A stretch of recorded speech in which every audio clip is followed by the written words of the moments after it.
DRMC Islamic cultural club কর্তৃক আয়োজিত আজকের এই third DRMC national Islamic cultural festival and book fair 2026-এ আপনারা যারা উপস্থিত হয়েছেন তাদের সবাইকে জানাচ্ছি আন্তরিক শুভেচ্ছা এবং মোবারকবাদ। আমরা শুরুতে আল্লাহ রব্বুল ইজ্জা ওয়াল জালালের দরবারে শুকরিয়া জ্ঞাপন করছি, যিনি আমাদেরকে আজকের এই চমৎকার এই অনন্য আয়োজনে একত্রিত হওয়ার সুযোগ করে দিয়েছেন। এই চমৎকার পরিবেশে আমরা সবাই পড়ছি কালিমাতে শুকুর আলহামদুলিল্লাহ। আল্লাহ রাসূল সাল্লাল্লাহু আলাইহি ওয়া আলিহি ওয়াসাল্লামের প্রতি লাখো কোটি দুরুদ এবং সালাম প্রেরণ করে আমি আমার মূল আলোচনা শুরু করছি। আজকের এই চমৎকার প্রোগ্রামের সভাপতিত্ব করছেন অত্র প্রতিষ্ঠানের সম্মানিত principal brigadier general doctor Mohammad Jaber Hossain. আজকের এই প্রোগ্রামে বিশেষ অতিথির আসন অলঙ্কৃত করেছেন জাতীয় সংসদের মাননীয় হুইপ মহোদয় জনাব মিয়া নুরুদ্দিন আহমেদ অপু এমপি।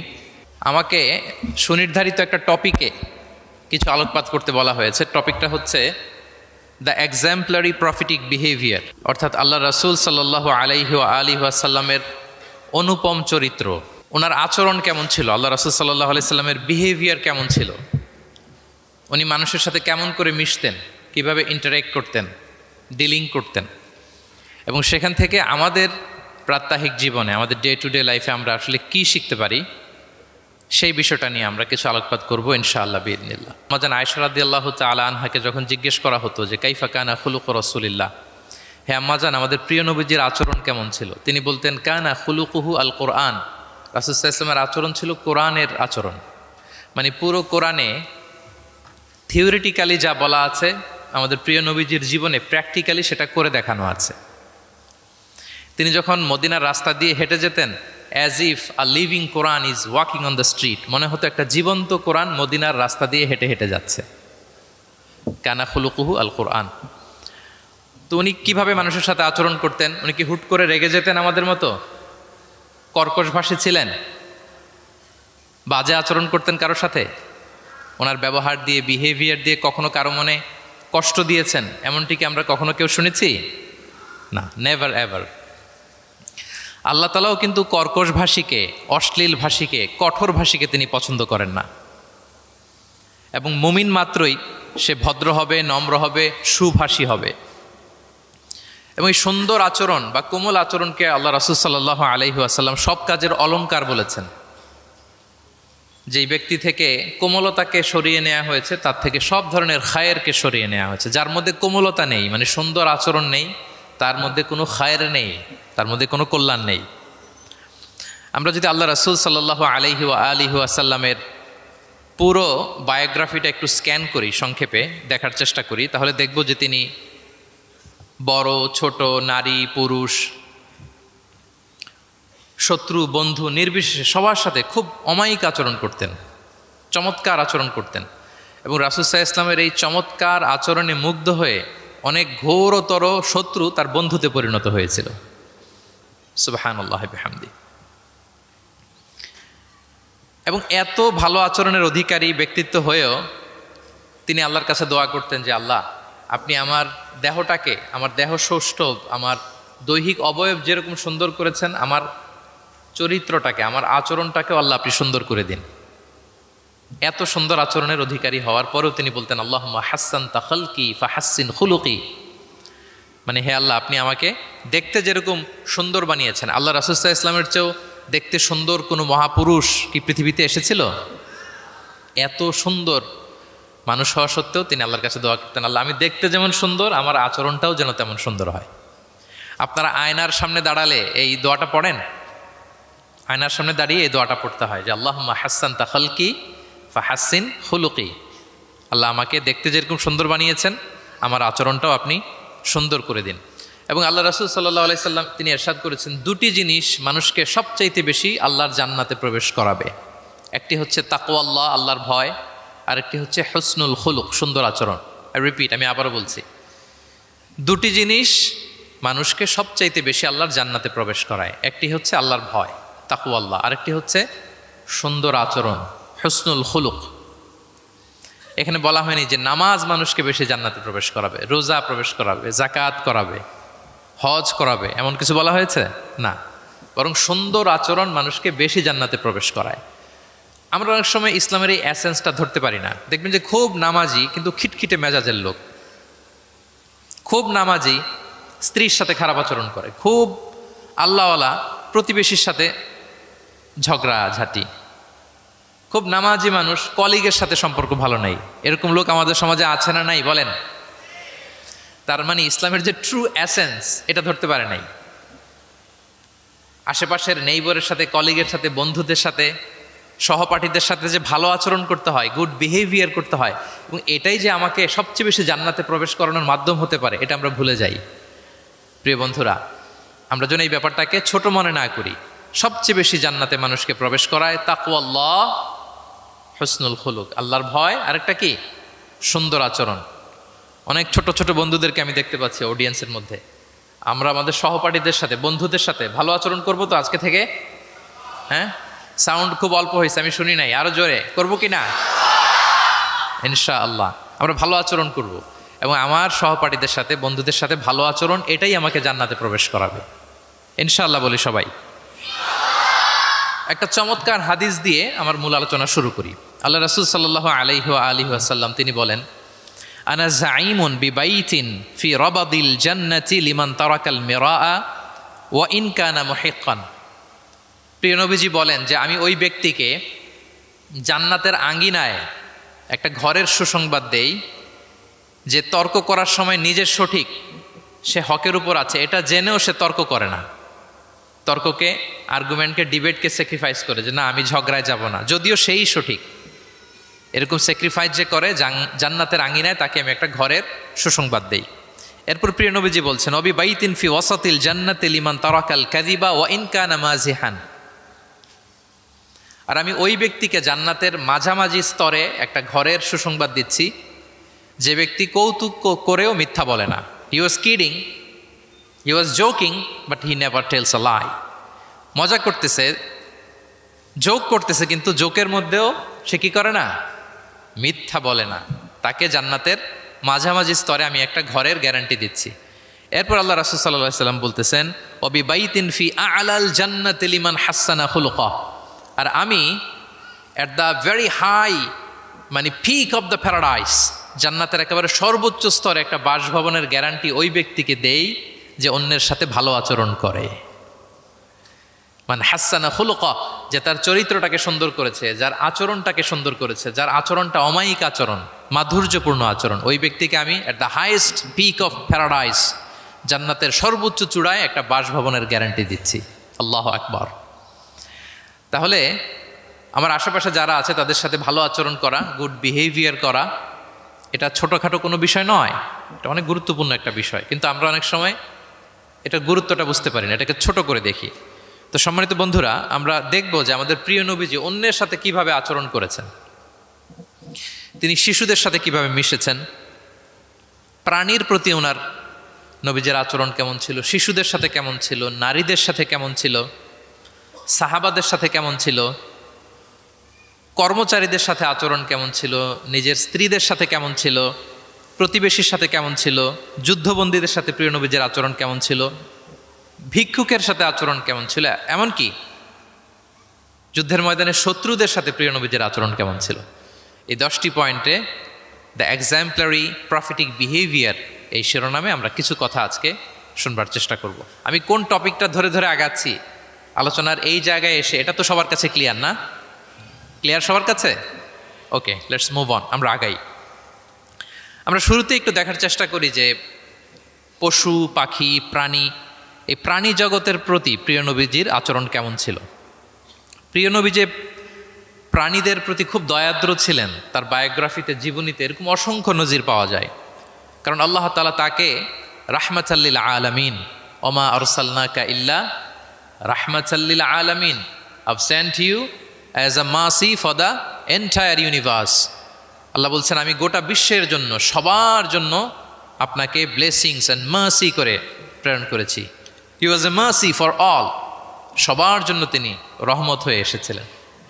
মানুষের জন্য যেমনি রহমত, ম্যানকাইন্ড, জিনদের জন্য তিনি রহমত, জিনকাইন্ডের জন্য, ইভেন অ্যানিমালস, প্রাণীকুলের জন্য তিনি রহমত হয়ে পৃথিবীতে এসেছেন। মানুষের প্রতি তিনি যেমনি দয়া দেখিয়েছেন, প্রাণীদের প্রতিও দয়া দেখিয়েছেন। ছোট্ট একটা হাদিস দিয়ে শুরু করি। আমরা রাসূল সাল্লাল্লাহু আলাইহি ওয়াসাল্লামের এই এক্সাম্পলারি প্রফেটিক বিহেভিয়ার, এটা থ্রু দ্য লেন্স অফ সিরা and through the lens of সুন্না, সুন্নার পরতে পরতে, রাসূল সাল্লাল্লাহু আলাইহি ওয়াসাল্লামের সিরাতের পরতে পরতে আমরা দেখবার চেষ্টা করব যে তিনি কেমন আচরণ করতেন সবার সাথে। একবার তিনি একটা খেজুর বাগানে প্রবেশ করলেন মদিনাতে। তো প্রবেশ করার পর তিনি দেখতে পেলেন যে দূর থেকে একটা উট কান্না করে করে রাসূল সাল্লাল্লাহু আলাইহি ওয়াসাল্লামের কাছে ছুটে আসছে। একটা উট কান্না করে আসতেছে। রাসূল সাল্লাল্লাহু আলাইহি ওয়াসাল্লামের দেখে অত্যন্ত দয়া হলো, মায়া হলো যে উটটা কেন কান্না করতেছে, এত বেশি কেন কান্না করতেছে। আল্লাহ রাসূল সাল্লাল্লাহু আলাইহি ওয়াসাল্লাম তিনি মমতা ভরে ওনার হাত দিয়ে উটের মাথায় আদর করতে আরম্ভ করলেন।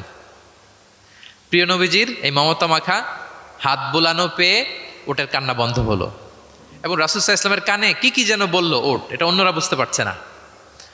তো এরপর রাসূল সাল্লাল্লাহু আলাইহি ওয়াসাল্লাম খুঁজতে আরম্ভ করলেন যে উটের মালিক কে। একজন আনসারী যুবক সাহাবী আসলো। তখন রাসূল সাল্লাল্লাহু আলাইহি ওয়াসাল্লাম বলল যে তোমার এই উট আমার কাছে তোমার ব্যাপারে নালিশ করেছে যে তুমি একে ক্ষুধার্ত রাখো কিন্তু একে দিয়ে অনেক কাজ করাও। তুমি কি এই বোবা, এই নিরীহ প্রাণীটার ব্যাপারে আল্লাহকে ভয় করো না? কিয়ামতের দিন এটাই তোমার জাহান্নামের কারণ হয়ে যেতে পারে। খবরদার, এই নিরীহ প্রাণীটার ব্যাপারে তুমি আল্লাহকে ভয় করো। দেখেন, প্রিয় নবীজি ওটের মাথায় হাত বুলিয়ে ওটের কান্না বন্ধ করেছিলেন এবং ওটের মালিককে ওসিয়ত করেছেন যে খবরদার, প্রাণীর প্রতি কখনো এরকম রূঢ় কঠিন আচরণ করা যাবে না, তাদের প্রতি রহম দিল হইতে হবে। এভাবে আপনি সিরাতের পরতে পরতে অনেক ঘটনা পাবেন। আজকের সংক্ষিপ্ত পরিসরে এত রেফারেন্স হয়তো আমার উল্লেখ করা সম্ভব হবে না, এবং অ্যারাবিক টেক্সটগুলো বলে বলে অর্থ করে শোনানো অনেক সময় লেগে যাবে। আমি শুধু মূল কথাগুলো, বুলেট পয়েন্টসগুলো আপনাদের সাথে শেয়ার করবার চেষ্টা করবো ইনশাআল্লাহ বিইذনিল্লাহ। এই যে প্রাণীর প্রতি দয়া, ইসলামের একটা মূলনীতি হচ্ছে মুমিনের জীবনের প্রতিটি কাজে ইহসানের পরশ থাকতে হবে। আল্লাহ তাআলা আমাদের সব কাজে ইহসানকে আবশ্যক করেছেন। আল্লাহ রাসূল সাল্লাল্লাহু আলাইহি সাল্লাম বলেছেন যে ফাইদা কতালতুম ফাআহসিনুল কিতলা, কাউকে হত্যা করতে হলেও ইহসানের সাথে হত্যা করতে হবে। ধরুন যে অপরাধের কারণে আদালত কর্তৃক সাব্যস্ত হলো যে একজন মৃত্যুদণ্ড প্রাপ্ত আসামি, তো তাই বলে কি আপনি যা ইচ্ছা তার সাথে করতে পারবেন? তার নাক কেটে ফেলা, কান কেটে ফেলা, তার অঙ্গহানি করা, এলোপাতারি ছুরিকাঘাত করা করতে পারবেন না। ইদা কতালতুম ফাআহসিনুল কিতলা, এটাও ইহসানের সাথে করতে হবে। দেখেন, হত্যার মতো একটা কাজ ইহসানের সাথে করতে হবে। ওয়া ইদা যাবাহতুম ফাআহসিনুয যাবহা, প্রিয় নবীজি বলেন তোমরা যখন জবেই করবে, কুরবানি করবে, এখানেও ইহসানের সাথে করবে। আল্লাহু আকবার।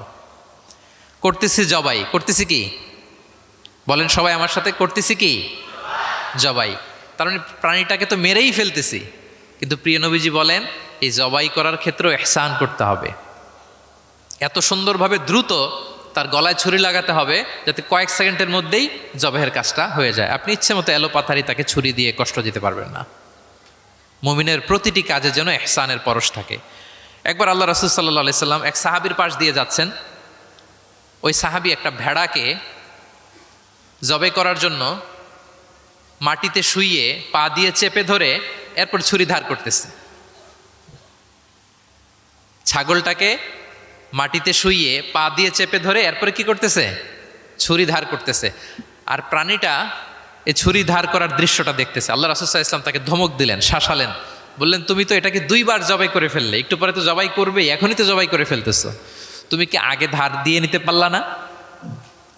জবাইয়ের আগে তুমি কি ছুরিটাকে ধারালো করে নিতে পারলা না, শার্পেন করে নিতে পারলা না? এভাবে আল্লাহ রাসূল সাল্লাল্লাহু আলাইহি ওয়াসাল্লাম সব সময় প্রাণীদের প্রতি তিনি দয়া দেখিয়েছেন। এবং তিনি বনি ইসরায়েলের একটা ঘটনা বলতে যেয়ে তিনি বলেছেন যে একজন প্রস্টিটিউট লেডি, ব্যভিচারী নারী, যার জন্য জাহান্নাম বরাদ্দ ছিল, কিন্তু একটা তৃষ্ণার্ত কুকুরকে পানি খাওয়ানোর কারণে আল্লাহ তাআলা ওই পাপাচারী নারীকে জান্নাত দান করেছেন। সুবহানাল্লাহি বিহামদি। তার জন্য জাহান্নাম ছিল অবধারিত, কিন্তু একটা তৃষ্ণার্ত কুকুরকে পানি পান করার কারণে তাকে জান্নাত দিয়েছে কে? আল্লাহ সুবহানাহু ওয়া তাআলা। তাও কেমন একটা প্রাণীকে? কুকুরকে। আমরা গুরুত্বই দেই না। সামান্য একটা কুকুরকে দয়া দেখানোর কারণে আল্লাহ তাআলা এই জাহান্নামী নারীকে জান্নাত দান করেছেন।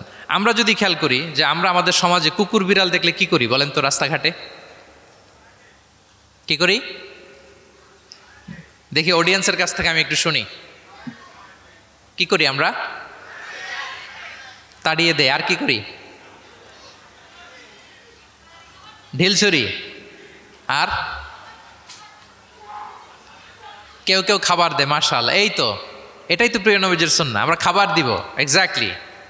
কিন্তু আমি জানি না কেন যেন বাংলাদেশে কুকুর দেখলে, বিড়াল দেখলে কি করে, তাড়ায় দেয়, ঢিল ছোড়ে, লাথি মারে, এরকম করে না অনেক সময়? অপ্রয়োজনে, কোনো প্রয়োজন নেই এটা করে। এবং সবচেয়ে মজার ব্যাপার হচ্ছে মাঝে মাঝে দেখা যায় যে জোড়া লাগা কুকুর যদি দেখা যায়, যে একসাথে দুটো কুকুর, তাদের প্রজননের কারণে তাদের একটা বিশেষ ঋতুতে, বিশেষ সময়ে তাদেরকে এটা করতে হয়, এক অদ্ভুত কারণে মানুষ মানে ক্ষিপ্ত হয়ে ওঠে তাদের প্রতি। কিন্তু আমাদের তো মানবিক হওয়া উচিত ছিল, কি বলেন? আশরাফুল মাখলুকাত বলে আমরা নিজেদেরকে দাবি করি। আমাদের কি করা উচিত ছিল? ইগনোর করা উচিত ছিল, let them do there job, overlook করার দরকার ছিল। কিন্তু কোনো এক অদৃশ্য কারণে আমরা এরকম দৃশ্য দেখলে হিংস্র হয়ে উঠি, লাঠি দিয়ে মারি, ওখানে মানুষ জড়ো হই। কিন্তু তাদের একটা সফল প্রজননের জন্য, বংশবিস্তারের জন্য এটা প্রয়োজন। তো আমরা যেন এই কাজটা না করি, এরকম নির্মম যেন আমরা কখনো না হই। কারণ প্রাণীদের প্রতি দয়া দেখানো এটা ছোটোখাটো কোনো ব্যাপার নয়, এটাই আপনার জান্নাতের কারণ হতে পারে, এটাই আপনার জাহান্নামের কারণ হয়ে যেতে পারে। আল্লাহ রাসূল সাল্লাল্লাহু আলাইহি ওয়াসাল্লাম বলেন, মান লা ইয়ারহাম লা ইউরহাম। যে ব্যক্তি অন্যকে দয়া দেখায় না, আল্লাহ তাআলা তার প্রতি দয়া দেখায় না। ইরহাম মান ফিল আরদ ইয়ারহামুকুম মান ফিস সামা। এই দুনিয়াতে যারা আছে তোমরা তাদের প্রতি দয়া দেখাও, যিনি আকাশে আছেন তিনি তোমাদের প্রতি দয়া দেখাবেন। তাহলে এই জমিনে কি শুধু আমরাই থাকি নাকি? না পশু পাখি প্রাণী এগুলোও থাকে। এদের প্রতিও যদি আমরা দয়াদ্র হই, মমতা দেখাই, করুণা দেখাই, আমাদের প্রতিও দয়া দেখাবে কে? এবার আওয়াজ করে বলুন তো, আমরা আল্লাহর দয়া পেতে চাই কি চাই না? সবাই চাই। তাহলে প্রাণীদের প্রতি কখনো আমরা যেন নির্মম না হই, অমানবিক না হই, আমরা যেন মানবিক হই। আমরা অনেক উন্নত দেশে দেখি যে হাইওয়েতে একটা সাপ যাচ্ছে, এই সাপ দেখে একটা গাড়ি থেমে গিয়েছে, স্টপ, তার পেছনে পেছনে শত শত গাড়ি স্টপ। তারা বন বিভাগকে নক দেয়, স্থানীয় পুলিশকে ফোন দেয়, তারা এসে সাপটাকে উদ্ধার করে, এরপরে গাড়িগুলো চলতে শুরু করে। একটা ভিডিও ক্লিপস আমি এমনও দেখেছি যে একটা হাঁস তার বাচ্চাগুলোকে নিয়ে হাইওয়ে পার হচ্ছে। হাঁস তো খুব আস্তে আস্তে হাঁটে, একেবারে পিপিলিকার মতো একটু একটু করে হাঁসের বাচ্চাগুলো যাচ্ছে, শত শত গাড়ি at the middle of the highway stop. আল্লাহু আকবার। কিন্তু বাংলাদেশে দেখবেন যে রাস্তা দিয়ে সাপ যায় না, কুকুর যায় না, বিড়াল যায়, কোনো কেয়ার নাই, একেবারে ড্যাম কেয়ার। যে প্রাণীদের প্রতি দয়া দেখায় না, আল্লাহ তাআলা তার প্রতি দয়া দেখান না। তাহলে প্রিয় নবীজি প্রাণীদের প্রতি কতটা দয়াদ্র ছিলেন, মমতাময় ছিলেন, এটা সবার কাছে ক্লিয়ার? ওকে, মাশাআল্লাহ। লেটস মুভ অন, আমরা সামনের দিকে আগাই। এবার আমরা একটু করে জানার চেষ্টা করি যে শিশুদের সাথে প্রিয় নবীজির আচরণ কেমন ছিল। আমরা সিরাতে এবং হাদিসের দিকে যদি তাকাই তাহলে দেখব প্রিয় নবীজি শিশুদেরকে তাহনিক করে দিতেন। তাহনিক, তাহনিক শব্দটির সাথে কি আপনারা পরিচিত? নাম শুনেছেন? তাহনিক হচ্ছে কোনো স্কলারের কাছে দোয়ার জন্য নবজাতক শিশুকে নিয়ে যাওয়া, সে স্কলার খেজুর খেয়ে তার মুখের লালা মিশ্রিত খেজুরের রস দোয়া হিসেবে নবজাতক শিশুর মুখে দিয়ে দিবে, এটাকে বলে তাহনিক। এটাকে কি বলে?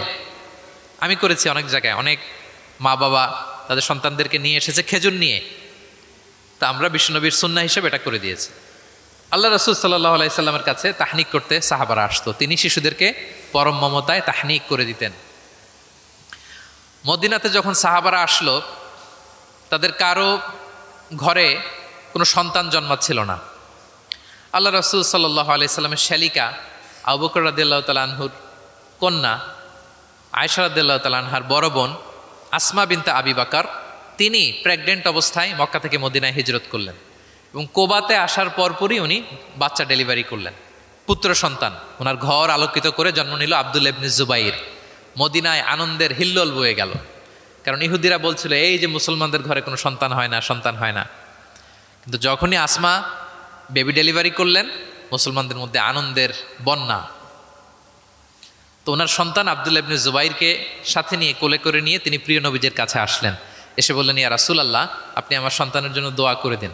আল্লাহ রাসূল সাল্লাল্লাহু আলাইহি ওয়াসাল্লাম একটা খেজুর নিয়ে, খেজুর চিবিয়ে ওনার লালা মোবারক মিশ্রিত বরকতময় লালা নিয়ে, খেজুরের রস নিয়ে আব্দুল্লাহ ইবনে জুবাইরের মুখের মধ্যে দিয়ে দিয়েছেন।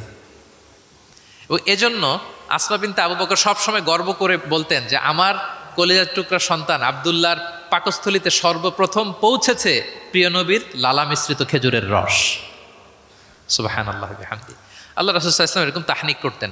আপনারাও সুযোগ হলে আপনাদের স্থানীয় যে স্কলাররা আছেন, ভালো স্কলার আল্লাহওয়ালা মানুষ, তাদের কাছে সন্তানদেরকে নিয়ে তাহনিক করাবেন। প্রিয় নবীজি তাহনিক করতেন। শিশু সন্তানদেরকে তিনি কোলে নিতেন, হাদিসে এসছে অনেক বাচ্চাকে তিনি কোলে নিয়েছেন। এবং ওই বাচ্চা আল্লাহর হাবিব সাল্লাল্লাহু আলাইহি সাল্লামের জামার মধ্যে প্রস্রাব করে দিয়েছে, এটাও হাদিসে এসছে। এরকম ইনসিডেন্টও ঘটেছে। তিনি বাচ্চাদেরকে আগে সালাম দিতেন। কি করতেন? আমরা দেই, এই যে ছোট বাচ্চারা বলতেছে না, ওদের পক্ষে গেছে কথা, এই জন্যে কি তোমাদের আব্বু আম্মু তোমাদেরকে আগে সালাম দেয় না? দেয় নাকি দেয় না? তাহলে আমরা আগে সালাম দিব বাচ্চাদের। আমাদের সালাম দেয়া দেখেই তারাও সালামের ব্যাপারে আস্তে আস্তে অভ্যস্ত হবে। প্রিয় নবীজি বাচ্চাদের আগে সালাম দিতেন, গালে হাত বুলিয়ে দিতেন, মাথায় হাত বুলিয়ে দিতেন, হাদিসে এসছে। জাবির ইবনে সামুরা একজন সাহাবী, তিনি ওনার শৈশবকালের স্মৃতিচারণ করছেন। তিনি বললেন, একবার মসজিদে নবীর পাশে আমরা কিছু বাচ্চারা দাঁড়িয়েছিলাম। প্রিয় নবীজি নামাজ শেষ করে বেরোলেন, প্রতিটি বাচ্চার গালে তিনি হাত বুলিয়ে দিচ্ছেন। দিতে দিতে এলো আমার পালা। তিনি শৈশবের স্মৃতিচারণ করে বলছেন যে প্রিয় নবীজি যখন আমার গালে হাত লাগালেন, আমি একটা হিম শীতল পরশ অনুভব করলাম। এবং তিনি বললেন যে মদিনার বাজারে যখন আতরওয়ালারা আসতো, আতরের যে প্যাকেট বা লাগেজ উনি যখন খুললে একটা চমৎকার স্মেল আসতো, প্রিয় নবীজির হাত থেকে আমরা ওইরকম একটা সুগন্ধির গন্ধ পেলাম। আল্লাহু আকবার। তাহলে বাচ্চাদের দেখলে তিনি মাথা এবং গালে হাত বুলিয়ে দিতেন। তিনি বাচ্চাদেরকে দেখলে চুমু খেতেন, বাচ্চাদের সাথে খুব মজা করতেন, খেলাধুলা করতেন। হাদিসে এসছে ওনার চাচাতো ভাই যারা আছে ছোট ছোট, তাদেরকে তিনি লাইন ধরে দাঁড় করাতেন আর বলতেন, মান সাবাকা ইলাইয়া ফালাহু কাদা ওয়া কাদা। দেখি কে এসে আমাকে আগে ধরতে পারে, যে ফার্স্ট হবে তাকে এটা দিব, যে আগে ধরতে পারবে তাকে এটা দিব। আল্লাহু আকবার। এবং তারাও আনন্দে উৎফুল্ল হয়ে দৌড়াতে দৌড়াতে কেউ প্রিয় নবীজির বুকের উপরে এসে ঝাপটে পড়তো, কেউ কাঁধে উঠতো, কেউ পিঠে উঠতো। এভাবে দৌড়ে বিষ্ণু ইসা ইসলামের কাছে তারা আসতেন। এবং মাঝে মাঝে তিনি শিশুদের মধ্যে কোনো ভুলভাল কিছু দেখলে শুধরে দিতেন। ওমর ইবনে আবি সালামা রাদিয়াল্লাহু তাআলা আনহু তিনি বলছেন, আমি যখন ছোট ছিলাম একবার প্রিয় নবীজির কোলে বসা ছিলাম, আমাদের সামনে খাবার দেয়া হলো, তো আমি খাবারের এখান থেকে নেই ওখান থেকে নেই, এদিক সেদিক থেকে খাবার নিচ্ছি। আল্লাহ রাসূল সাল্লাল্লাহু আলাইহি ওয়াসাল্লাম আমাকে বললেন, ইয়া গোলাম, হে বৎস, সাম্মিল্লাহ, তুমি বিসমিল্লাহ বলো। তাহলে খাওয়ার শুরুতে আমরা কি বলবো? ওয়া কুল বিয়ামিনিক, এবং ডান হাতে খাও। কোন হাতে? কোন হাতে? ডান হাতে। আচ্ছা। ওয়াকুল বিয়ামিনিক ওয়াকুল মিম্মা ইয়ালিক, আর তোমার সামনে যেটা আছে ওখান থেকে খাও। ডানে বায়ে সামনে পিছনে এদিক থেকে ছোটাছুটি করে টানাটানি করো না। তিনি বলেন যে বিশ্বনবী যখন আমাকে এই গাইডলাইন দিলেন, তারপর থেকে আজীবন আমি এই সিস্টেমেই খেয়েছি, আজীবন এই সিস্টেমেই খেয়েছি। তাহলে এটিকেটস অফ হ্যাভিং ফুড, খাবারের যে এটিকেটস রাসূল সাল্লাল্লাহু আলাইহি ওয়াসাল্লাম বাচ্চাকে শিখিয়ে দিলেন। আরেক হাদিসে এসছে, সাদাকার খেজুর স্তূপ করা ছিল মদিনায়, জাকাতের খেজুর। হঠাৎ ওনার নাতি, আল্লাহ রাসূল সাল্লাল্লাহু আলাইহি ওয়াসাল্লামের নাতি হাসান রাদিয়াল্লাহু তাআলা আনহু জাকাতের খেজুর একটা নিয়ে খাওয়া শুরু করলেন। ছোট মানুষ, কোনটা জাকাতের খেজুর আর কোনটা খাওয়া যাবে এটা তো উনি বুঝতেন না। ছোট্ট মানুষ জাকাতের খেজুর খাওয়া শুরু করলেন। দূর থেকে প্রিয় নবীজি দেখে দৌড়ে গেলেন, দৌড়ে মুখ থেকে টেনে খেজুরটা বের করলেন। হাদিসে এসেছে প্রিয় নবীজি বলতে আরম্ভ করলেন, ইরমি বিহা কিখ কিখ। এটা একটা অ্যারাবিক এক্সপ্রেশন। কিখ কিখ মানে আমরা বাংলায় যেটা বলি ওয়াক, থু থু, থু মেরে ফেলে দাও। হাসান রাদিয়াল্লাহু তাআলা আনহু তিনি বললেন যে না না ভাই, থু মেরে ফেলে দাও। আল্লাহ আলাম, তুমি কি জানো না, আন্না লানা আকুলু সাদাকা, আমরা হাশিমি খানদান, আমরা কখনো সাদাকার কিছু খেতে পারবো না। আল্লাহু আকবার। তাহলে দ্য কনসেপ্ট অফ হালাল অ্যান্ড হারাম ছোটবেলা থেকে তিনি শিখাই দিলেন নাতিকে। এভাবে শিশুদেরকে আদর করতেন, ভালোবাসা দিতেন, মায়া মমতায় জড়িয়ে রাখতেন এবং ভুল করলে পরম মমতায় শুধরে দিতেন। তাহলে শিশুদের সাথে প্রিয় নবীজির কেমন আচরণ আমরা বুঝতে পারছি। তিনি শিশুদের প্রতি কতটা কনসিডারেট ছিলেন, কতটা তিনি কনসিডারেট ছিলেন আমরা একটা ছোট্ট হাদিস থেকে শুনি। একবার তিনি কোনো এক নামাজে দীর্ঘ লম্বা সিজদা করে দিলেন, দীর্ঘ লম্বা, এত লম্বা সিজদা কখনো তিনি করেন না। নামাজ শেষে সাহাবারা জিজ্ঞেস করলেন, ইয়া রাসূলুল্লাহ, আপনি কি সিজদার মধ্যে অসুস্থ হয়ে গেলেন নাকি, অথবা কোরআনের আয়াত নাজিল হলো নাকি? এত দীর্ঘ সিজদা তো ফরজ নামাজে কখনো করতে দেখি না। রাসূল সাল্লাল্লাহু আলাইহি ওয়াসাল্লাম বললেন, কুল্লু যালিকা লাম ইয়াকুন, না একটাও না, ওহিও নাজিল হয়নি, অসুস্থও হয়নি। কারণ আমি যখন সেজদায় ছিলাম, আমার নাতি খেলতে খেলতে আমার কাঁধের উপরে চড়ে বসেছে। এখন আমি যদি সেজদা থেকে মাথা উঠাই, তার খেলা তো ইন্টারাপ্ট হয়ে যাবে। এজন্য যতক্ষণ সে মাথার উপরে, পিঠের উপরে বসে বসে খেলছিল, আমি সেজদায় লুটিয়ে পড়ে সেজদাটাকে লম্বা করে দিয়েছি। সুবহান, কতটা সূক্ষ্ম বিবেচনা বোধ ছিল প্রিয় নবীজির, এবং শিশুদের প্রতি তিনি কতটা কনসিডারেট ছিলেন। এটা ছিল প্রিয় নবীজির শিশুদের সাথে আচরণ। তাহলে প্রাণীদের সাথে তিনি কেমন ছিলেন আমরা জানলাম, শিশুদের সাথে কেমন ছিলেন আমরা জানলাম। এবার আমরা দেখি যে নারীদের সাথে প্রিয় নবীজির আচরণ কেমন ছিল। তিনি নারীদেরকে অত্যন্ত সম্মান করতেন। কি করতেন? সম্মান করতেন। তিনি বলতেন, আদ দুনিয়া কুল্লুহা মাতা ওয়া খায়রু মাতা'আদ দুনিয়া আল মারআ সালিহা। পৃথিবীর সব কিছু যা দেখা যায় সব সম্পদ, কিন্তু এর মধ্যে সবচেয়ে দামি সম্পদ হচ্ছে নেককার নারী। নেককার নারী, কারণ তাদের পেট থেকেই পৃথিবীর সব ভালো মানুষ, মহাপুরুষরা এসেছে, আল্লাহর ওয়ালিরা এসেছে, নবীরা এসেছে। ঠিক কিনা বলেন?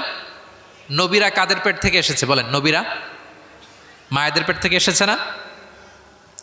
এবং তিনি বলতেন, খয়রুকুম খয়রুকুম লি আহলিহি ওয়া আনা খয়রুকুম লি আহলি। তোমাদের মধ্যে সে সবচেয়ে সেরা যে তার পরিবারের কাছে সেরা, মানে স্ত্রীর কাছে সেরা, আর আমি আমার স্ত্রীর কাছে সেরা। প্রিয় নবীজি বলতেন। আল্লাহু আকবার। একবার একদল নারী এবং শিশুকে বিয়ের অনুষ্ঠান থেকে ফেরার পথে তাদেরকে দেখে প্রিয় নবীজি বললেন, তোমরা আমার কাছে সর্বাধিক প্রিয়।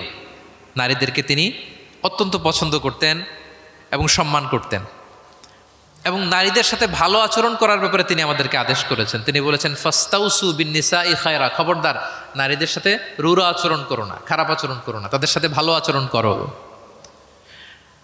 পুরুষদেরকে যেমনি ওটের উপর চড়িয়ে ওট টেনে হিচড়ে নিয়ে যাওয়া হয়, নারীদেরকে যেন এমনি না নেওয়া হয়। তিনি একবার বলছিলেন যে, খবরদার সাওকা বিল কাওয়ারির রিফকান বিল কাওয়ারির, মানে নারীদেরকে যখন ওটে চড়িয়ে, হাওদাজে চড়িয়ে তোমরা টানো, ওহে সাহাবারা তাড়াহুড়ো করো না, ধীরস্থিরভাবে করো। অর্থাৎ তিনি বুঝাতে চাইলেন, কাওয়ারির মানে হচ্ছে কাচের তৈরি তৈজসপত্র বা বাসনপত্র। আমাদের ঘরে যে কাচের প্লেট, চামচ, গ্লাস আছে, এগুলো যদি সাবান দিয়ে আমাদের ধুইতে হয়, ক্লিন করতে হয়, আমরা কি করি? খুব সাবধানে এটাকে ধরি, রাখি, ক্লিন করি, তাই না? এটাকে খুব সফটলি ডিল করতে হয়। রাসূল সাল্লাল্লাহু আলাইহি ওয়াসাল্লাম সেটাই বললেন, নারীদেরকে কাচের সাথে তুলনা করে বললেন তাদের সাথে এরকম কোমল আচরণ করতে হবে। এবং তিনি বলেছেন, দুনিয়ার প্রতিটি মায়ের পায়ের নিচে আছে তার সন্তানের বেহেশত। সুবহানাল্লাহ। এবং সন্তান জন্ম দিতে যে কোনো নারী যদি ইন্তেকাল করে, প্রিয় নবীজি বলেন, ওই নারীকে আল্লাহ তাআলা কিয়ামতের দিন শহীদদের কাতারে দাঁড় করিয়ে দিবেন। আল্লাহ তাআলা যাকে একটি কন্যা দিয়েছেন তার জন্য একটি জান্নাত, দুইটি কন্যা দুইটি জান্নাত, যতগুলো কন্যা ততগুলো জাহান্নামের দরজা ব্লকেজ হয়ে যাবে। সুবহানাল্লাহ। এভাবে তিনি নারীদের সাথে আচরণ করেছেন। নারীরা মদিনার সমাজে প্রিয় নবীজির পেছনে সালাতে অংশগ্রহণ করত।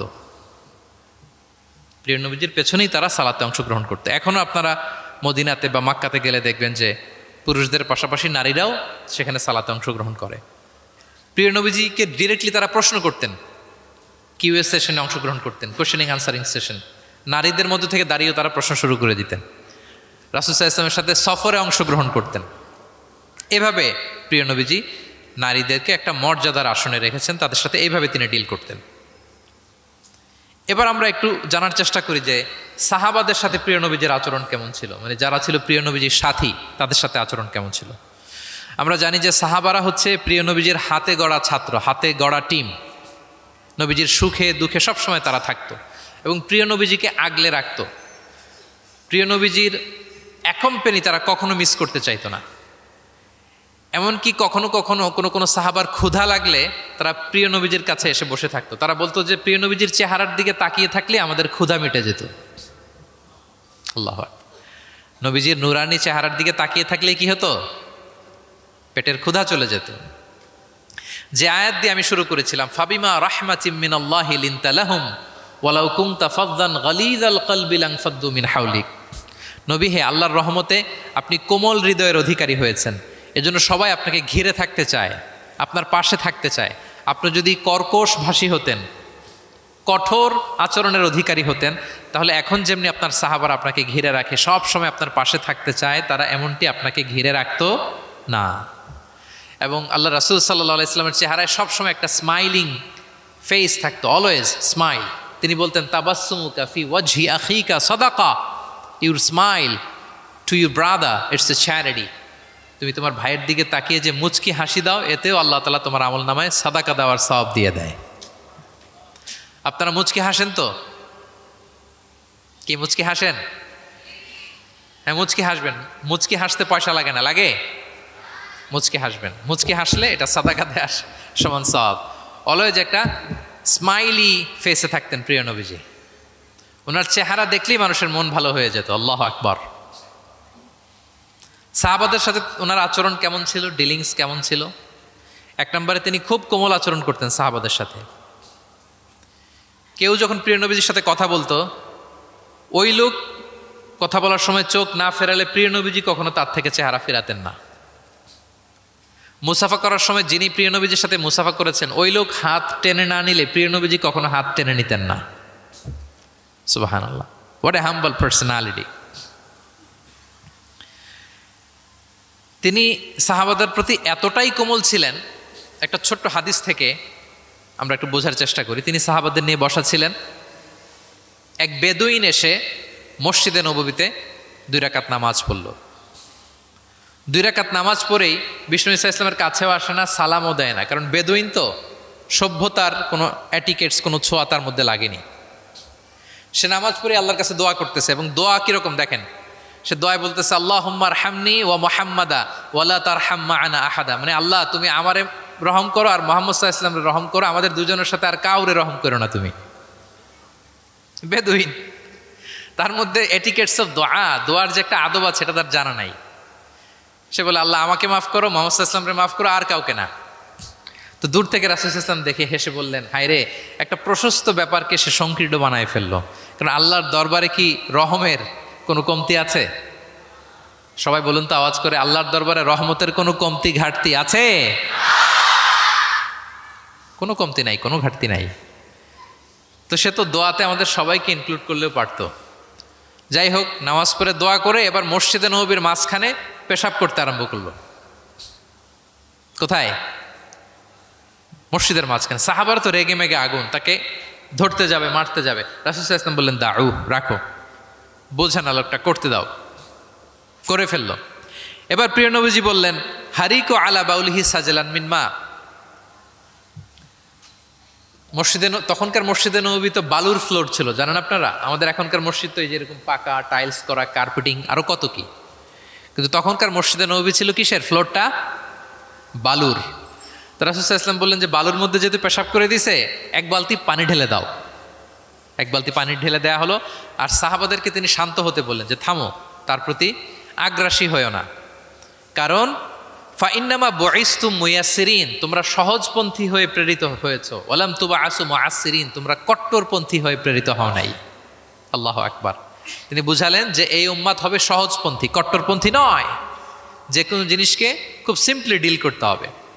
এবার তিনি ওই বেদুনকে ডেকে পাঠালেন, বললেন, আচ্ছা, তুমি যে মসজিদের ভেতরে তোমার উট ঢোকালে এবং মাঝখানে পেশাব করে দিলে, তুমি কি জানো এটা এই কমিউনিটির ইবাদতগাহ, এই মদিনার সোসাইটির এটা একটা মসজিদ।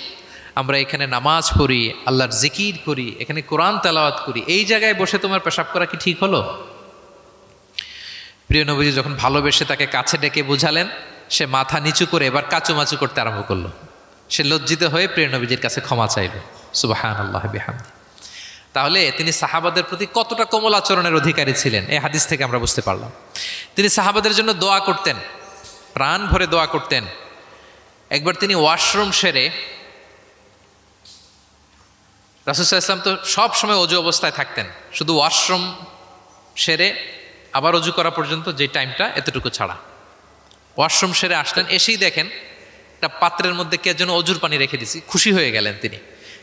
তিনি বললেন যে আমার যে এখন অজুর পানি লাগবে এটা কে বুঝলো, কে রাখলো? বলা হলো যে এটা আব্দুল্লাহ রেখেছে, ছোট্ট আব্দুল্লাহ, ওনার কাজিন আব্দুল্লাহ ইবনে আব্বাস, ওনার চাচাতো ভাই। উনি এত খুশি হলেন ছোট্ট আব্দুল্লাহর এই কাজে যে আমার যে এখন অজুর পানি লাগবে এটাও কি করে বুঝলো। উনি এত খুশি হলেন, খুশি হয়ে তার জন্য একটা দোয়া করলেন। তিনি বললেন যে আল্লাহুম্মা ফাক্কিহু ফিদ্দীন ওয়া আল্লিমহু তা'ওয়িল, আল্লাহুম্মা আল্লিমহুল কিতাব, মানে আল্লাহ তুমি তাকে কোরআনের জ্ঞান শিক্ষা দিও, কোরআনের খুঁটিনাটি জ্ঞান তুমি আব্দুল্লাহকে শিক্ষা দিও। এবং প্রিয় নবীজির দোয়ার বরকতে আব্দুল্লাহ ইবনে আব্বাস রাদিয়াল্লাহু তাআলা আনহু তিনি রাইসুল মুফাসসিরিন, গোটা বিশ্বের সব মুফাসসিরদের সম্রাট হয়ে গিয়েছে। পৃথিবীতে যত মুফাসসির আসবে তার মধ্যে হেড অফ মুফাসসির, চিফ সম্রাট হচ্ছেন আব্দুল্লাহ ইবনে আব্বাস রাদিয়াল্লাহু তাআলা। ওই প্রিয় নবীজির দোয়া। আমি গত সপ্তাহে ওনার মসজিদ ভিজিট করে এসেছি, তায়েফে। উনি শেষ জীবনে তায়েফে থাকতেন, ওখানে ইন্তেকাল করেছেন, ওখানেই ওনাকে কবরস্থ করা হয়েছে। বিশাল মসজিদ আছে, মসজিদ আব্দুল্লাহ ইবনে আব্বাস রাদিয়াল্লাহু তাআলা। এভাবে তিনি দোয়া করতেন। আনাস রাদিয়াল্লাহু তাআলা আনহুর মা মদিনায় যখন প্রিয় নবীজি আসলেন, সবাই প্রিয় নবীজিকে বিভিন্ন গিফট দেয়, কেউ এটা দেয় ওইটা দেয়, বিভিন্ন ধরনের হাদিয়া দেয়। তো উম্মে সোলাইম গরিব মানুষ, উনি এসে বলেন ইয়া রাসূলুল্লাহ, সবাই আপনার সাথে দেখা করে কিছু না কিছু হাদিয়া দেয়, আমার তো হাদিয়া দেওয়ার কোনো সামর্থ্য নাই, আমি কি দিব আপনাকে? আমার এই ছোট্ট ছেলেটাকেই আপনার আমি হাদিয়ে দিয়ে দিলাম। ছেলেটার নাম হচ্ছে আনাস। কি নাম? আনাস রাদিয়াল্লাহু তাআলা। প্রিয় নবীজির খাদেম, কর্মচারী ছিলেন। তো বললেন ইয়া রাসূলুল্লাহ, আপনি রেখে দেন, আমার কলিজার টুকরা আনাসই হচ্ছে আমার পক্ষ থেকে আপনার জন্য গিফট, আপনি তার জন্য একটু দোয়া করেন। তো তিনি দোয়া করতে আরম্ভ করলেন, আল্লাহুম্মা আকসির মালা ওয়া ওয়ালাদা, আল্লাহ আপনি আনাসের সম্পদ বাড়ায় দেন, আল্লাহ আপনি আনাসের সন্তান বাড়ায় দেন। এই যে দোয়া করেছেন, ওয়া বারিক লাহু ফিমা আতাইতা, যা দিবেন এতে বরকত দিয়ে দেন, এই যে দোয়া করেছেন, দোয়ার ফলে কি হয়েছে দেখেন। আনাস রাদিয়াল্লাহু তাআলা আনহু বলেন, প্রিয় নবীজির এই দোয়ার বরকতে মদিনার সবার খেজুর বাগানে বছরে খেজুর হতো একবার, কিন্তু আমি আনাসের খেজুর বাগানে বছরে খেজুর হতো 2 বার। আর ওনার সর্বসাকুল্যে 80 জন সন্তান ছিল। 80 জন। কয়জন? যেহেতু অনেকগুলো ফ্যামিলি ছিল ওনাদের, প্রিয় নবীজির দোয়ার বরকতে 2 বার বছরে খেজুর হতো ওনার বাগানে, আর 80 জন সন্তান তিনি পেয়েছিলেন। তাহলে সাহাবাদের প্রতি কোমলাচরণ করতেন, তাদের জন্য দোয়া করতেন, তাদের ভালো গুণের প্রশংসা করতেন। অনেক হাদিস, অনেক হাদিস, এগুলো বলতে গেলে অনেক সময় লেগে যাবে। একটা বিখ্যাত হাদিস আপনারা জুমার সময়, জুমার খুতবার সময় প্রায় শোনেন, আরহামু উম্মতি বি উম্মতি আবু বকর, শোনেন? ও আসাদ্দুহুম ফি আমরিল্লাহি উমর, এই যে মুখস্থ। ও আসদাকুহুম হায়াআন উসমান, ও আকরাউহুম লিকিতাবিল্লাহি উবাই। তার মানে এই উম্মতের মধ্যে সবচেয়ে সফট হার্টেড হচ্ছেন আবু বকর, সবচেয়ে সফট হার্টেড। আল্লাহর জমিনে আল্লাহর দ্বীন বাস্তবায়নে সবচেয়ে কঠোর হচ্ছেন ওমরে ফারুক। সবচেয়ে কঠোর কে? ওমরে ফারুক। সবচেয়ে লজ্জাশীল সাহাবী হচ্ছেন উসমান। এভাবে তিনি অ্যাপ্রিসিয়েট করতেন। আমরা অনেক সময় মানুষের অ্যাপ্রিসিয়েট করতে চাই না। প্রিয় নবীজি কারোর মধ্যে ভালো কিছু দেখলে কি করতেন? সবাই বলুন, অ্যাপ্রিসিয়েট করতেন। আপনার ছেলের মধ্যেও, আপনার মেয়ের মধ্যেও কোনো ভালো গুণ দেখলে আপনি অ্যাপ্রিসিয়েট করবেন, দোয়া করবেন, উজ্জীবিত হবে সে, ইন্সপায়ার্ড হবে। আমরা অনেক সময় আমাদের ছেলে মেয়েদেরকে উৎসাহ দেই না, তার মধ্যে যে কি কারিশমা আমরা জানিই না, মনে করি যে A+ পাইলেই বুঝি সফল। A+ পায় নাই, পাশের ঘরের কেউ পাইছে, বলে যে যা ওর পা ধোয়া পানি খা, এরকম বলে না বাংলাদেশে? নিজের ছেলে A+ পায় নাই, পাশের ঘরের একজন পাইছে, তো কি বলে? তার পা ধোয়া। এইটা বলে কিন্তু ওর মনোবল আপনি শুরুতেই নষ্ট করে দিলেন, ভেঙে দিলেন। না, ওর মধ্যে হয়তো অন্য ধরনের কোনো যোগ্যতা আছে, অন্য ধরনের ক্যালিবার আছে। সো তাদেরকে অ্যাপ্রিসিয়েট আমাদেরকে করতে হবে। প্রিয় নবীজি যে কোনো সাহাবীর মধ্যে যে কোনো ভালো গুণ দেখলে তিনি অ্যাপ্রিসিয়েট করতেন। আবু মুসা আল-আশআরী রাদিয়াল্লাহু তাআলা আনহুর কণ্ঠটা ছিল বড় চমৎকার।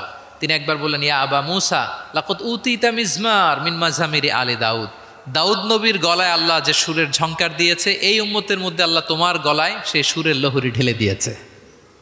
সুবহান। তো তিনি বলেন, ইয়া রাসূলুল্লাহ, আমি তো আপনার সামনে কখনো কোরআন তেলাওয়াত করিনি, আমার গলায় যে সুর আছে আপনি কি করে বুঝলেন? প্রিয় নবীজি বলেন, গত রাতে তোমার ঘরের পাশ দিয়ে যাচ্ছিলাম, তুমি যে তেলাওয়াত করছিলে আমি দরজার বাইরে, ঘরের দেয়ালের বাইরে দাঁড়িয়ে দাঁড়িয়ে শুনছিলাম।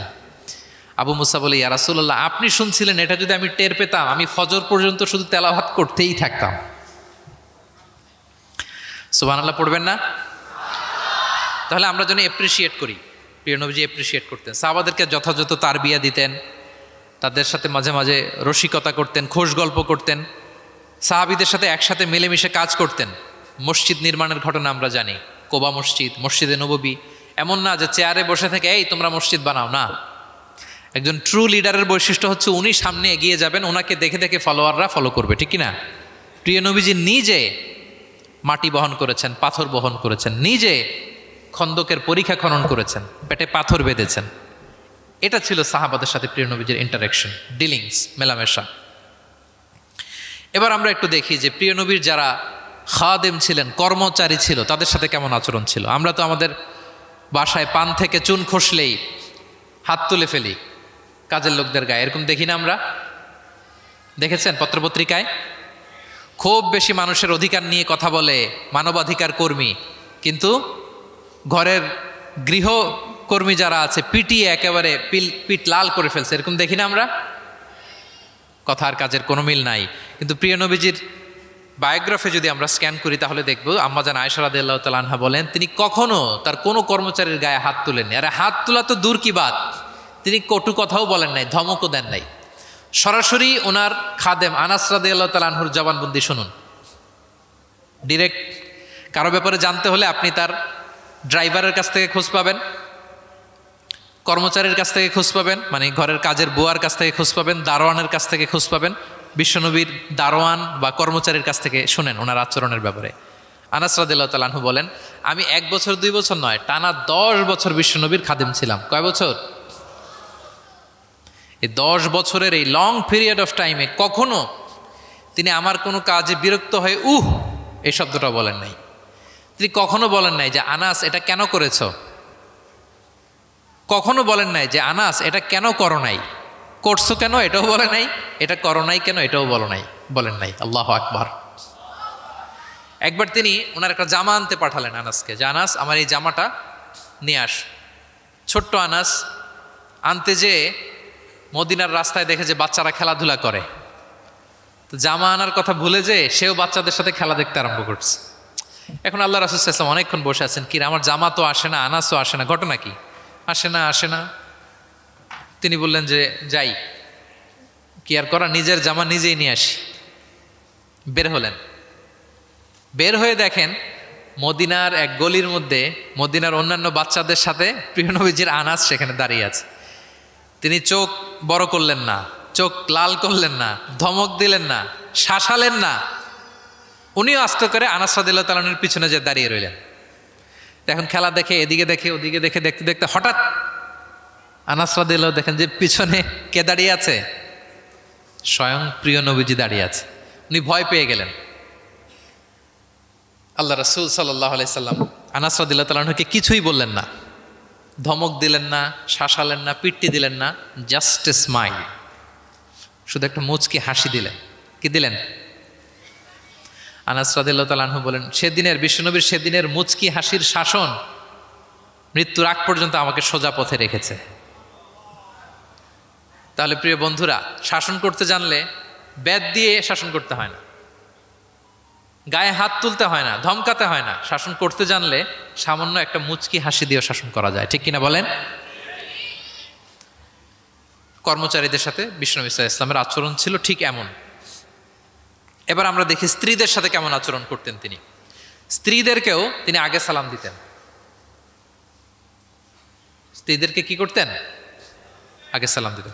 আমাদের মধ্যে একটা ভুল বোঝাবুঝি আছে, আমরা অনেক সময় মনে করি যে না, স্ত্রীদের হয়তো আগে সালাম দিতে হবে, স্বামীরা সালাম দিবে না, এরকম একটা টেন্ডেন্সি থাকে। এটা ভুল। সবাইকে আগে সালাম দেওয়ার একটা কম্পিটিশন আমাদের মধ্যে থাকতে হবে। সালাম মানে হচ্ছে শান্তি। সালাম মানে কি? শান্তি। আপনি যদি ঘরে শান্তি ঢুকাতে চান আগে সালাম দিবেন। আমাদের ঘরটা, আমাদের প্রত্যেকের পরিবার, ঘর, সংসার, এটা শান্তিময় হোক। বলুন তো আমরা চাই কি চাই না? তাহলে এই ঘরে আমরা সালাম ঢুকাবো। কি ঢুকাবো? আওয়াজ করে সবাই বলুন, কি ঢুকাবো? ঘরে যেই প্রথমে কি করব আমরা? ঘরে যেই আমরা সালাম দিয়ে ফেলবো, আসসালামু আলাইকুম। দেখবেন যে কোনো ঝগড়া নাই, কোনো অশান্তি নাই। অনেকে বলে যে হুজুর ঘরের ভেতরে শুধু অশান্তি, অনেক অশান্তি, অনেক ঝগড়া। এরকম হয় আপনাদের? আপনাদের হয়? এর কারণ হচ্ছে শান্তির পয়গাম আমরা ঘরে ঢুকাই নাই। শান্তির পয়গাম আমরা ঘরে ঢুকাই নাই। ঘরে ঢুকে আমরা সালাম দিব। প্রিয় নবীজি আগে সালাম দিতেন। আম্মা জান আয়েশা বলেন যে অনেক চেষ্টা করেছি আমি দিব, লুকিয়ে থাকতাম মাঝে মাঝে, কিন্তু অনেক দূরে থেকে বিশ্বনবী বলে ফেলতেন আসসালামু আলাইকুম রহমতুল্লাহ। স্ত্রীদেরকে আগে সালাম দিতেন। মসজিদ থেকে নামাজ থেকে বের হয়ে স্ত্রীদেরকে ঘর পর্যন্ত পৌঁছে দিতেন। ঘরের ছোটোখাটো কাজে তিনি সহায়তা করতেন। নিজের জামার সেলাই করতেন, মাঝে মাঝে জামা থেকে চুল থেকে উকুন বের করতেন, হাদিসে আছে। ছাগলের দুধ নিজে দহন করতেন, হাদিসে আছে। সাংসারিক কাজে সহযোগিতা করতেন এবং খুবই হৃদ্যতাপূর্ণ সম্পর্ক ছিল স্ত্রীদের সাথে। আম্মা জান আয়েশা রাদিয়াল্লাহু তাআলা আনহা কোনো পেয়ালার যেই জায়গা থেকে দুধ পান করতেন, ঠিক পেয়ালাটা নিয়ে ওই জায়গা থেকেই প্রিয় নবীজি দুধ পান করতেন। আম্মা জান আয়েশা রাদিয়াল্লাহু তাআলা আনহা কোনো গোশত বা হাড্ডি কিছু অংশ খেয়ে রেখে দিলে প্রিয় নবীজি ওইটা নিয়ে ওখান থেকে খাওয়া শুরু করে দিতেন। মাইমুনা রাদিয়াল্লাহু তাআলা আনহা এবং প্রিয় নবীজি ওনার স্ত্রী আমাদের আম্মা জান একই মগ দিয়ে একই বালতি থেকে একসাথে শেয়ার করে গোসল করেছেন, হাদিসে এসেছে। কত মধুর সম্পর্ক ছিল। একবার আয়েশা রাদিয়াল্লাহু তাআলা আনহাকে নিয়ে তিনি একটা সফরে বেরিয়েছেন। মরুভূমির মাঝখানে পুরো কাফেলাকে তিনি ইনস্ট্রাকশন দিলেন, তাকাদ্দামু তাকাদ্দামু, মানে তোমরা এগো, সামনে আগো, সবাই সামনে যাও। পুরো কাফেলা সামনে চলে গেল। এবার মরুভূমির মাঝখানে কেউ নাই, প্রিয় নবীজি আর আয়েশা রাদিয়াল্লাহু তাআলা আনহা। আল্লাহ রাসূল সাল্লাল্লাহু আলাইহি ওয়াসাল্লাম বললেন যে আয়েশা চলো আমরা একটু দৌড় প্রতিযোগিতা করি, দেখি কে কার আগে দৌড়াতে পারে। তো দুজনেই দৌড়ালেন। ওই সময়টাতে আম্মা জান আয়েশা রাদিয়াল্লাহু তাআলা আনহা বয়স কম ছিল, একটু গড়নে পাতলা ছিলেন। উনি দৌড়ে ফাস্ট হয়ে গেলেন, আগে চলে গেলেন। প্রিয় নবীজি পেছনে পড়ে রইলেন। ঠিক একই ঘটনার অবতারণা ঘটলো আরো কয়েক বছর পরে আরেক সফরে। আবারও প্রিয় নবীজি সবাইকে বললেন তাকাদ্দামু তাকাদ্দামু, মানে পুরো কাফেলা সামনে যাও। কাফেলা আবার সামনে চলে গেল। মাঝ রাতে প্রিয় নবীজি আবার আম্মা জান আয়েশাকে বললেন যে আয়েশা চলো আজকেও আমরা একটু দৌড় প্রতিযোগিতা করি। কিন্তু কয়েক বছরের ব্যবধানে আম্মা জান আয়েশা রাদিয়াল্লাহু তাআলা আনহা তখন একটু হেলদি হয়ে গেছেন, আগের মতো আর জোরসে দৌড়াতে পারছেন না। ওই দিন প্রিয় নবীজি আম্মা জান আয়েশাকে পেছনে ফেলে তিনি সামনে চলে গেলেন। আম্মা জান আয়েশা রাদিয়াল্লাহু তাআলা আনহা পেছনে পড়ে রইলেন। তো প্রিয় নবীজি আয়েশা রাদিয়াল্লাহু তাআলা আনহাকে বলেন, ইয়া আয়েশা হাযিহি বিতিলকা সাবকা, ওই যে বছর কয়েক আগে তুমি আমাকে হারায় দিছিলে, আজকে তোমাকে হারায় দিলাম। 3-4 বছর আগে তুমি হয়ে গেছিলা চ্যাম্পিয়ন, আমাকে হারায় দিছো, আজকে ওটার শোধবাদ করে নিলাম, সমান সমান হয়ে গেল। আল্লাহু আকবার! কি সুমধুর,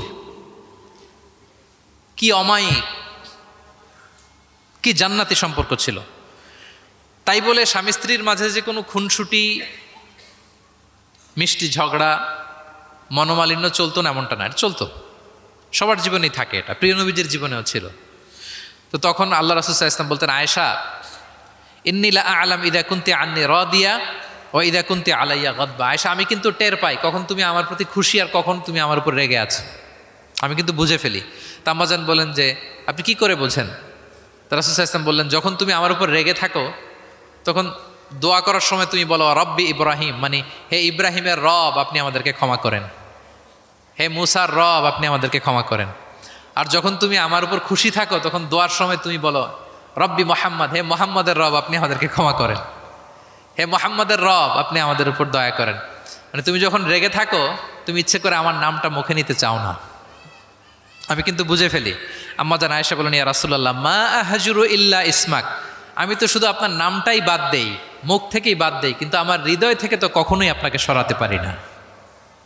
হৃদয়ে সবসময় আপনি থাকেন ইয়া রাসূলুল্লাহ। তাহলে প্রিয় বন্ধুরা, স্ত্রীদের সাথে, ওনার তো অনেকগুলো স্ত্রী ছিল, এই স্ত্রীদের সাথে ওনার কেমন আচরণ ছিল আমরা বুঝতে পারলাম। এবার আমরা একটু দেখি যে প্রতিবেশীদের সাথে প্রিয় নবীজির আচরণ কেমন ছিল। আপনারা বোরিং হচ্ছেন না তো? আরো কয়েক মিনিট শুনবেন ইনশাআল্লাহ, ইনশাআল্লাহ আরো 1 ঘন্টা। আচ্ছা, প্রতিবেশীর সাথে প্রিয় নবীজির আচরণ কেমন ছিল আমরা শুনি। আল্লাহ রাসূল সাল্লাল্লাহু আলাইহি ওয়াসাল্লাম সবসময় প্রতিবেশীদের সাথে অত্যন্ত ভালো আচরণ করতেন। তিনি বলতেন, মান কানা ইউমিনু বিল্লাহি ওয়াল ইয়াউমিল আখির ফালইউকরিম জারাহ, যে আল্লাহ বিশ্বাস করে এবং আখিরাতে বিশ্বাস করে সে যেন প্রতিবেশীর সাথে ভালো আচরণ করে, প্রতিবেশীকে যেন সম্মান করে। এবং আবু যার গিফারি রাদিয়াল্লাহু তাআলা আনহুকে তিনি বলতেন যে, আবু যার, তুমি যদি মারাক রান্না করো, মানে ঝোল, আমরা নেহারি খাই না গরুর পায়া দিয়ে, গরুর পায়া দিয়ে যে ঝোল রান্না করে এটাকে কি বলেন আপনারা? নেহারি।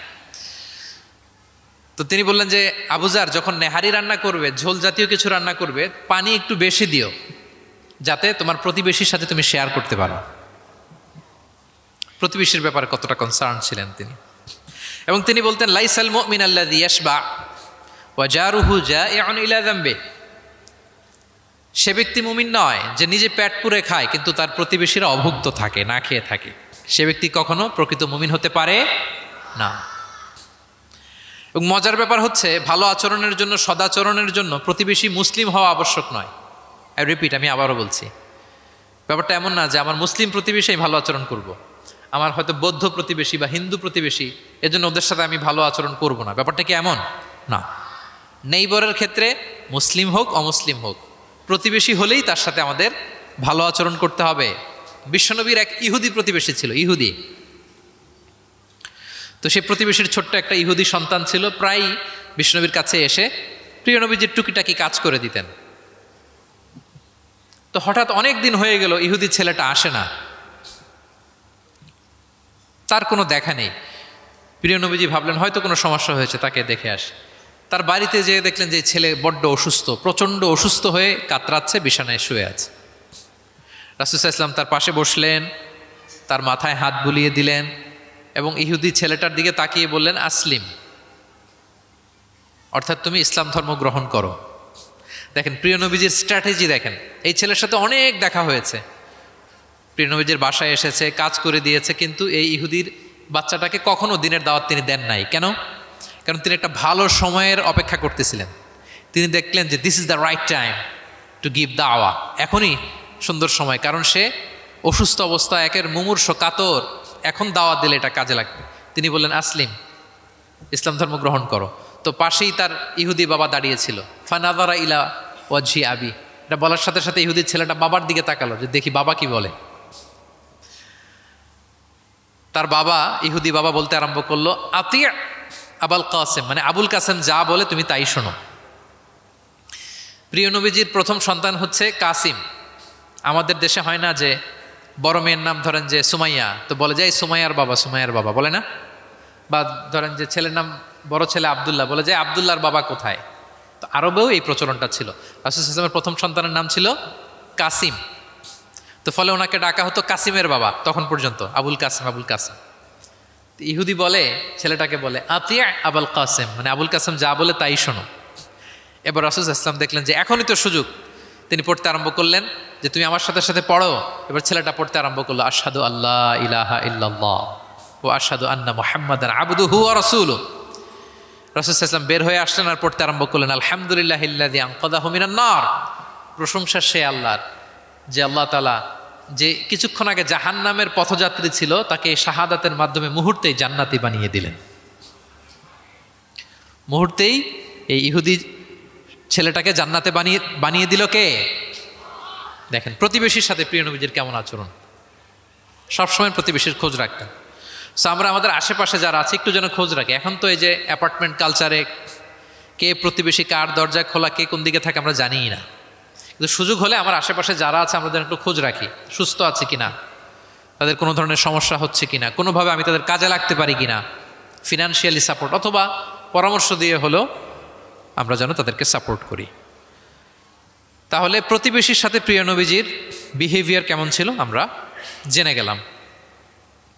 এবার আমরা জানবো যুদ্ধবন্দীদের সাথে প্রিয় নবীজির কেমন আচরণ ছিল। POW, prisoner of war. আমরা তো আবু গারিব কারাবারের কথা শুনেছি, আবু গারিব শুনেছি না? গুয়ান্তানামো বে, আয়নাঘর, এটা তো সবাই শুনেছি। আয়নাঘরের নাম শোনেন নাই? কি ধরনের নির্যাতন হয়েছে সেখানে। যারা বেরিয়ে আসছে তাদের কথা যখন আমরা শুনেছি আমাদের গা শিউরে উঠেছে। যুগে যুগে যুদ্ধবন্দীদের সাথে মানুষ কেমন আচরণ করত। আয়নাঘরেরা তো আর যুদ্ধবন্দী না, তো এদেশের স্বাধীন নাগরিকদের উপর জুলুম করা হয়েছে, অপারেশন চালানো হয়েছে। তো যুদ্ধবন্দীদের সাথে প্রিয় নবীজির আচরণ কেমন ছিল আমরা যদি একটু দেখি, কম্পেয়ার টু এই আবু গারিব, গোয়ান্তানামো বে, এই সমস্ত আয়নাঘরের যে ইনসিডেন্ট আমাদের সামনে আছে, এটাকে একটু সামনে রেখে যদি দেখি যে যুদ্ধে যদি কেউ বন্দী হতো প্রিয় নবীজির হাতে, উনি কি আচরণ করতেন। আমরা যদি বদরের যুদ্ধ শেষে যারা বন্দী হয়েছে তাদের ঘটনা দেখি, দেখব যে প্রিয় নবীজি সাহাবীদের মাঝে তাদেরকে ভাগ করে দিয়েছেন এবং সব সাহাবীদেরকে এই যুদ্ধবন্দীদের সাথে ভালো আচরণের নির্দেশ দিয়েছেন। সাহাবারাও এই নির্দেশনা অক্ষরে অক্ষরে পালন করেছে। তারা তুলনামূলক কম দামি খাবারটা খেয়ে যুদ্ধবন্দীদেরকে দামি খাবারটা খাইয়েছেন। সুবহানাল্লাহ বিহামদি। একটা ছোট্ট ঘটনা শেয়ার করলে বুঝতে পারবেন যে প্রিয় নবীজি যুদ্ধবন্দীদের সাথে কেমন আচরণ করতেন। সুমামা ইবনে উসাল রাদিয়াল্লাহু তাআলা আনহু, উনি ইয়ামামার অধিবাসী ছিলেন। আল্লাহ রাসূল সাল্লাল্লাহু আলাইহি সাল্লামকে অ্যাসাসিনেট করার জন্য, মানে গোপনে হত্যার জন্য তিনি মদিনায় এসে সাহাবীদের হাতে ধরা পড়েন। সাহাবীরা ওনাকে মসজিদে নববীর পিলারের সাথে রশি দিয়ে বেঁধে রাখেন এবং প্রিয় নবীজির কাছে তথ্যটি পৌঁছান যে ইয়া রাসূলুল্লাহ, আপনাকে হত্যা করতে এসেছিল, আমরা তাকে ধরেছি, মসজিদে নবীর পিলারে বেঁধেছি। রাসূল সাল্লাল্লাহু আলাইহি ওয়াসাল্লাম তার কাছে গেলেন, তার খোঁজ খবর নিলেন, ইসলামের বিভিন্ন সুন্দর সুন্দর কথা, দ্য বিউটি অফ ইসলাম তার সামনে তুলে ধরলেন এবং সাহাবাদেরকে বললেন যে তাকে ভালো ভালো খাবার দাও। বাড়িতে এসে বললেন রুটি বানাও, জব দিয়ে রুটি বানিয়ে সুমামার জন্য পাঠাও। সুমামা প্রথমে রুটি খেলো। এরপরের দিন এক সাহাবীকে বললেন যে তুমি ওটের দুধ দহন করে গরম গরম দুধ তার জন্য নিয়ে যাও। এরপরের দিন সে দুধ খেলো। এভাবে প্রিয় নবীজি প্রতিদিন তার সাথে দেখা করেন এবং ইসলামের সুন্দর সুন্দর কথাগুলো তাকে শোনান। সুমামা তো অবাক যে তোমরা যুদ্ধবন্দীদের সাথে এমন আচরণ করো। সুমামা রীতিমতো অবাক যে জামাই আদর চলতেছে টানা 3 দিন। আর রাসূল সাল্লাল্লাহু আলাইহি ওয়াসাল্লামের কাছে যখন ইসলামের বিভিন্ন বিষয়গুলো সে শুনতে শুনতে অবাক হয়ে ইসলামের প্রতি তিনি আকৃষ্ট হতে লাগলেন। টানা 3 দিন তাকে যখন প্রিয় নবীজি দাওয়াত দিলেন, আপ্যায়ন করলেন, 3 দিন পরে প্রিয় নবীজি সাহাবীদেরকে বললেন যাও এবার মসজিদে নববীর ওখানে যে সুমামার দেহ থেকে রশিটা খুলে দাও। সাহাবারা বললেন ইয়া রাসূলুল্লাহ, সে ভয়ঙ্কর খুনি, সে অত্যন্ত ভয়ঙ্কর, আপনি তাকে চিনেন না। প্রিয় নবীজি বললেন আমি যা বললাম তাই করো, যাও তার রশিটা খুলে দাও। সাহাবারা যে এবার সুমামার রশিটা খুলে দিল।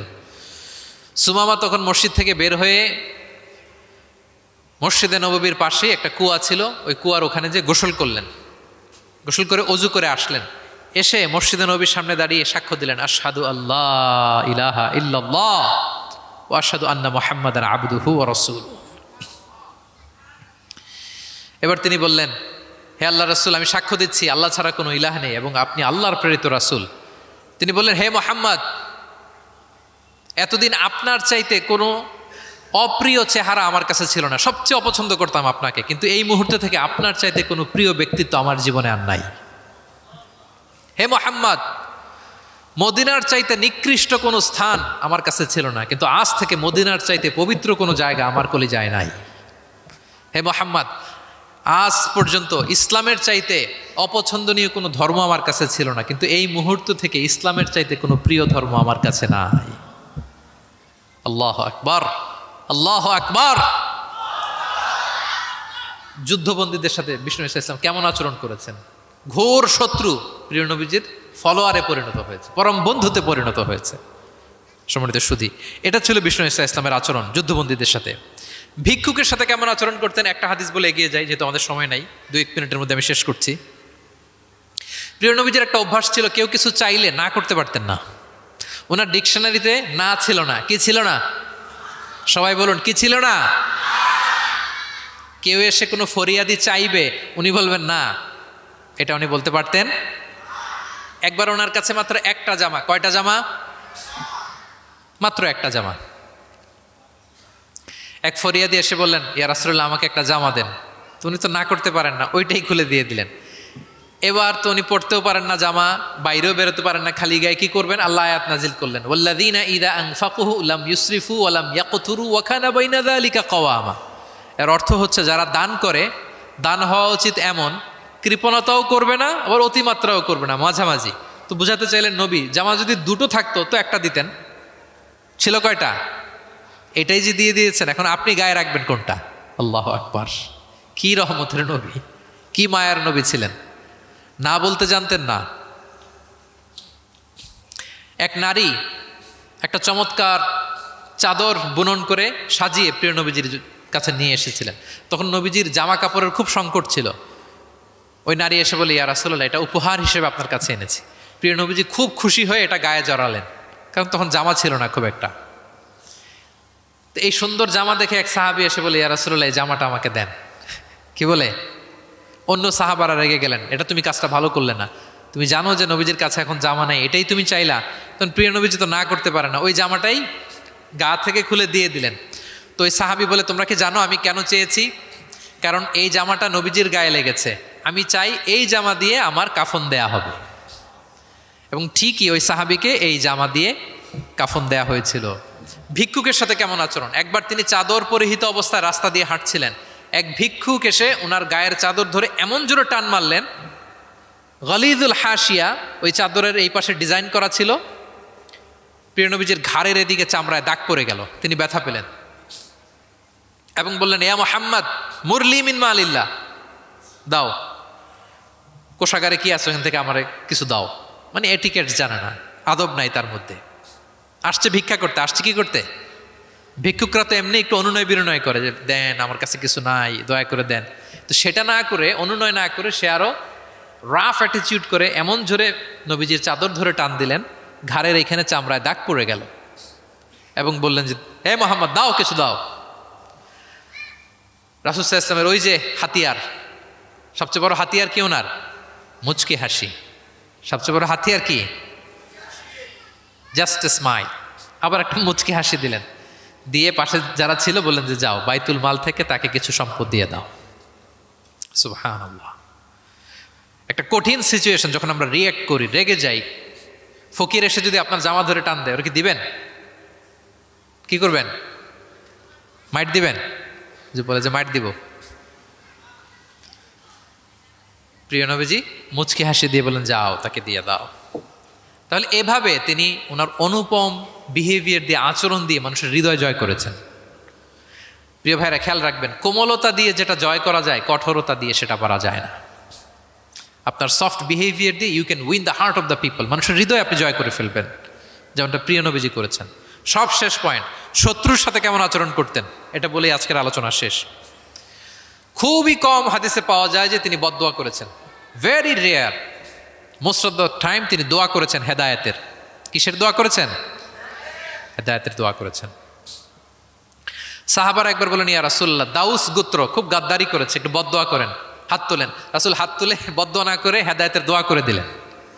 বললেন যে, আল্লাহুম্মা হদি দাউসান ওয়াতি বিহিম, আল্লাহ দাউসকে আপনি হেদায়েত দেন আর মুসলিম বানিয়ে আমার কাছে নিয়ে আসেন। ঠিকই প্রিয় নবীজির দোয়ার বরকতে দাউসের 80টা ফ্যামিলি মুমিন হয়ে কিছুদিন পরে প্রিয় নবীজির কাছে চলে এসেছে।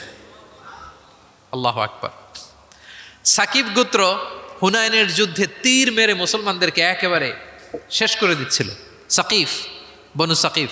সাহাবারা আবার বলেন, ইয়া রাসূলুল্লাহ, হাত তোলেন, একটু বদদোয়া করেন, আল্লাহ যেন ওদেরকে ধ্বংস করে দেয়, আল্লাহ যেন ধ্বংস করে দেয়। রাসূল সাল্লাল্লাহু আলাইহি ওয়াসাল্লাম আবার দোয়া করলেন যে, বাল আরজু আইয়ুখরিজাল্লাহু মিন আসলাবিহিম মান ইয়াবুদুল্লাহ ওয়াহদাহু ওয়া লা ইউশরিকু বিহি শাইআ। আমি তাদের হেদায়েতের জন্য দোয়া করি। আপনারা জানেন যে তায়েফের ময়দানে প্রিয় নবীজিকে পাথর মারা হয়েছে, জানেন? পাথর মারতে মারতে রক্তাক্ত করা হয়েছিল প্রিয় নবীজিকে, মাথা থেকে পা পর্যন্ত ব্লিডিং। সাথে ছিল যায়েদ বিন হারেসা রাদিয়াল্লাহু তাআলা আনহু। উনি প্রিয় নবীজিকে বাঁচাতে যেয়ে উনিও মাথায় আঘাত পেয়েছেন, ওখান থেকে ব্লিডিং।